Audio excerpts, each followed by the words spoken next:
Palihog sa ko pag-greet sa inyong mga katapad, maing buntag igsoon. Good morning.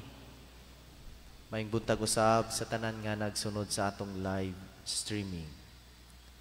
Maigsoon tugot ako pagsugod sa akong pagpaambit pinagi sa usa ka istorya sa usa ka lolo o lola. Samtang nagkaon si lola sa iyang paniudto, si lolo naglingkod sa iyang tapad ug nagpaypay kaniya. Ang waiter na himuot nga nagtan-aw sa duha ka tigulang ug mi komentaryo. Mingon siya, "Lolo, grabe gyud tingali kadako sa imong gugma kang lola, kay imo man siya nga bantayan ug paypayan samtang magkaon."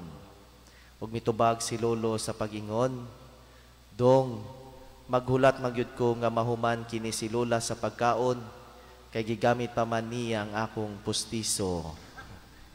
Tagsa isara di ay sila. Maigsoon, kabahin sa mga katapusang pahimangno ni Jesus ngadto sa iyang mga sumusunod, mao ang paghigugmaay sa usag-usa. Iyang gipasabot sa mga tinunan nga ang iyang gugma para kanila sama kadakon sa gugma sa Dios Amahan para kaniya. Ug ang tinuod nga gugma dili mamili og walay kondisyon. Ang mga apostoles mismo nakasinati giunsa sila paghigugma ni Kristo. Gipili sila ni Jesus haluyo sa ilang pagkaordinaryo o pagkamasalaypon. Sa Ebanghelyo karon mas gipaklaro ni Jesus ang iyang kasuguan. Mao kini ang akong sugo kaninyo, paghigugmaay kamo sama sa akong paghigugma kaninyo. Ang basihanan sa gugma dili lang ang atong gugma sa kaugalingon, kundi ang gugma ni Kristo alang kanato.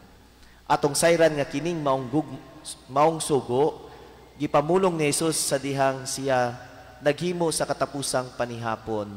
Uban sa iyang mga apostoles ug human niya kahugasi ang ilang mga tiil. Sa wala pa siya muhatag sa sugo sa paghigugma, gipakita una niya nga siya andam mo sakripisyo ug moalagad sa iyang mga tinun-an. Gipasabot usab niya nga siya andam mutahan sa iyang kinabuhi para sa katawhan. Pag hinigugmaay kamo sama sa akong paghigugma kaninyo. Atong sayran nga ang gugma ni Kristo usa ka tiunay nga gugma. Dili kini romantic o gugma nga gana-gana ra. Higugmaon ta ka kutob magkasinabot kita, hangtod nga gwapa o humot ka pa, kutob ganahan pa kunimo, or I will love you until further notice. Ang gugma ni Kristo dili usab inamigura. Higugmaon ta ka kay bilib ko sa imong kamaayo o abilidad, ganahan ko sa imong maayong kinaiya o kabubuton.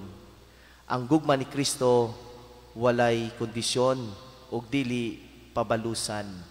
Kini walay kinutuban o kini andam magsakripisyo o magtahan sa kinabuhi alang sa kaayuhan sa uban. Maigsoon, kining ebanghelyo maghagit kanato sa pagpalambo sa matang sa gugma nga atong ihatag sa atong isig katao. Kini magdasig kanato sa paghigugma sa matag tao bisan unsay ilang kahimtang ug batasan, apil ang mga kaaway o ang mga tao nga dili angayng higugmaon. Maghagit kini kanato sa pagpasaylo sa mga kaaway, sa pagtabang bisan sa mga tao nga lahi ug tinuuhan o prinsipyo sa kinabuhi.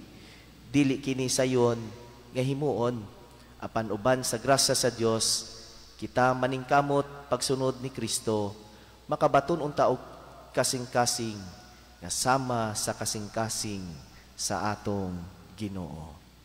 Hinaot paunta, palihog manindog.